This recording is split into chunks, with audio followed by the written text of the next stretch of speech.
Welcome to steno dictation. अगर आप इस चैनल पर नए हैं तो चैनल को सब्सक्राइब करें और बेल आइकन ज़रूर दबाएं। डिक्टेशन 5 सेकंड बाद शुरू होगा।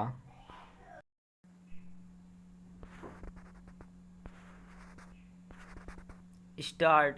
संसद के मानसून सत्र का पहला दिन हंगामे की भेंट चढ़ने पर आश्चर्य नहीं, अब यह एक परंपरा सी बन गई है कि संसद के प्रत्येक सत्र का प्रारंभ हंगामे से ही होता है। ऐसा ही कुछ विधानसभाओं में भी होता है। यह सिलसिला एक लंबे अरसे से कायम है, लेकिन राजनीतिक दल इस पर विचार करने को तैयार नहीं कि आखिर इससे उन्हें या फिर देश को हासिल क्या होता है।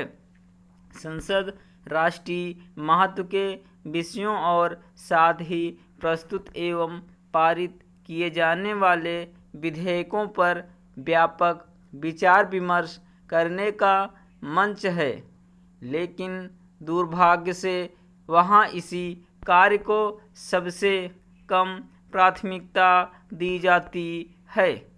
कई बार तो महत्वपूर्ण विधेयक भी बिना किसी ठोस चर्चा के पारित हो जाते हैं। इससे भी निराशाजनक यह है कि विपक्ष इसे अपनी उपलब्धि के रूप में देखने लगा है कि उसने हंगामा कर संसद की कार्रवाई नहीं चलने दी। इसका एक कारण यह भी है कि अब आम तौर पर संसद में होने वाला हंगामा ही बड़ी खबर बनता है, न कि यह कि किसी विषय पर पक्ष विपक्ष के सांसदों ने क्या विचार व्यक्त किए। संसद के मानसून सत्र के पहले दिन विपक्ष ने सेना में भर्ती की अग्निपथ योजना और महंगाई पर हंगामा किया। विपक्ष हंगामा करने के लिए कितना प्रतिबद्ध था, इसका पता इससे चलता है कि कई सांसद तख्तियां लेकर सदन में पहुंचे, जिन पर पेट्रोल, डीजल और रसोई गैस के मूल्यों में वृद्धि का उल्लेख था। यह काम लोकसभा में भी हुआ और राज्यसभा में भी निस्संदेह विपक्ष की ओर से उठाए जाने वाले विषयों पर संसद में चर्चा होनी ही चाहिए।